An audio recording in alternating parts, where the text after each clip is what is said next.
মাত্র এক টুকরো মাছ আর একটা আলু থাকলেই আপনারা এই রেসিপিটা বানিয়ে নিতে পারেন। এটা খেতে এত বেশি মজা যেটা মুখে বললে বিশ্বাস করার মতো না, অবশ্যই বানিয়ে খেতে হবে। এটার নাম দিয়েছি মাছের কাবাব। এটা খেতে এতটাই মজার হয়। বিসমিল্লাহির রহমানির রহিম। আসসালামু আলাইকুম। সবাই কেমন আছেন? আশা করছি অনেক বেশি ভালো আছেন। তাহলে চলুন রেসিপিটা দেখে নেওয়া যাক। এখানে আমি এক টুকরো মাছ, একটা আলু, দুইটা পেঁয়াজ আর চারটা কাঁচামরিচ নিয়ে নিয়েছি। এখন পেঁয়াজ আর কাঁচামরিচগুলোকে একটা সাইডে রেখে দিয়ে আলুগুলোকে 3 টুকরো করে কেটে নিয়েছি। তারপর দিয়ে দিলাম হলুদের গুঁড়া, একটুখানি মরিচের গুঁড়া আর দিয়ে দিলাম স্বাদ মতো লবণ। এখন সবগুলোকে খুব ভালো করে মাখিয়ে নিতে হবে। প্রথমে মাছে, তারপর আলুর মধ্যে খুব ভালো করে মাখিয়ে নিচ্ছি। এপিট উপিট খুব ভালো করে মাখিয়ে নিচ্ছি। আলুগুলো মাখিয়ে নেওয়া হয়ে গেছে। এখন মাছটাকেও মাখিয়ে নিয়ে একটা সাইডে রেখে দিচ্ছি। তারপর চুলায় আমি একটা ফ্রাইং প্যান বসিয়ে দিয়ে গরম করে নিয়ে তেল দিয়ে দিলাম। তেলটাও গরম হয়ে যাওয়ার সাথে সাথেই দিয়ে দিলাম মাছের টুকরোটা আর দিয়ে দিলাম কেটে রাখা আলু দিয়ে তারপর ঢাকনা দিয়ে ঢেকে চুলার জালটাকে একদম লো হিটে রেখে 10 মিনিটের মতো ভেজে নিলাম। 10 মিনিটের মতো ভেজে নিয়ে তারপর উল্টে দিচ্ছি। উল্টে দিয়ে এভাবেই ভেজে নিতে হবে চুলার জালটাকে একদম লো হিটে রেখে, তা না হলে কিন্তু পুড়ে যাবে আর ভেতরটা ভালোভাবে সিদ্ধ হবে না। আবার ঢাকনা দিয়ে ঢেকে আমি আরও 10 মিনিটের মতো ভেজে নেব।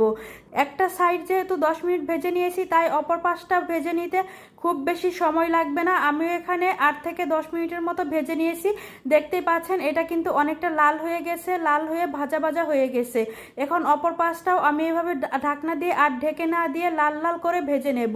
এমনভাবে ভাজবো উপরটা লাল লাল হয়ে যাবে আর ভিতরটা একদম সফট থাকবে। সবগুলো আমার ভাজা হয়ে গেছে। এখন আমি এগুলোকে একটা প্লেটে নামিয়ে নিচ্ছি।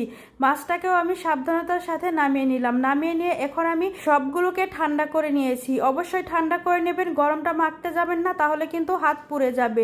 ঠান্ডা করে নিয়ে তারপর আলুগুলোকে প্রথমে ম্যাশ করে নিচ্ছি। তারপর ম্যাশ করে নিয়ে মাছের চামড়াটাকে ছাড়িয়ে নিলাম। যেহেতু আমি এখানে পাঙ্গাস মাছ নিয়েছি আর পাঙ্গাস মাছের মধ্যে কিন্তু বেশি কাটা থাকে না, তাই চামড়াটা ছাড়িয়ে নিয়ে মাঝখানে কাটাটাকে ছাড়িয়ে নিলাম। আলুর সাথে মাছগুলোকে মিশিয়ে নিচ্ছি।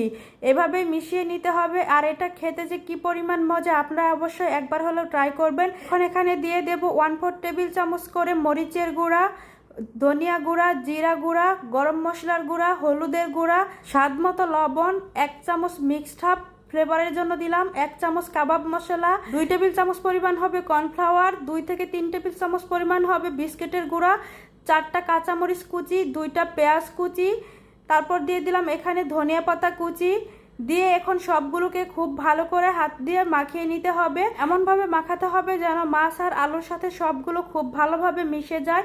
আর এখানে আমি বিস্কুটের গুঁড়া আর কর্নফ্লাওয়ারটা দিয়েছি, এটা বাইন্ডিংয়ের জন্য খুব ভালো কাজ করবে। মিশ্রণটা যদি আপনাদের কাছে এখানে অনেক বেশি শুকনো মনে হয়, তাহলে আপনারা এখানে একটু ডিম মিশিয়ে নেবেন।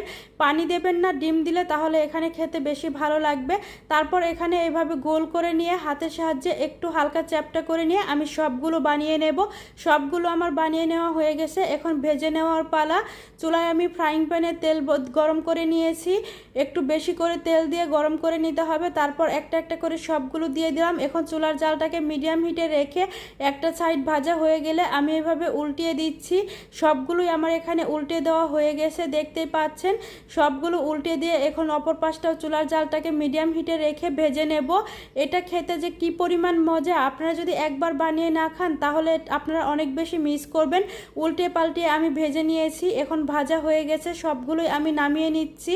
সবগুলোই আমার নামিয়ে নিয়ে তারপর আমি আপনাদেরকে পরিবেশন করে দেখাচ্ছি। আপনারা ভাতের সাথে কিংবা এমনি শুধু শুধু এটা সসের সাথে পরিবেশন করতে পারেন। এটা খেতে এত বেশি মজার হয়। আমার ভিডিওটি যদি ভালো লাগে তাহলে লাইক, কমেন্ট, শেয়ার করে দেবেন।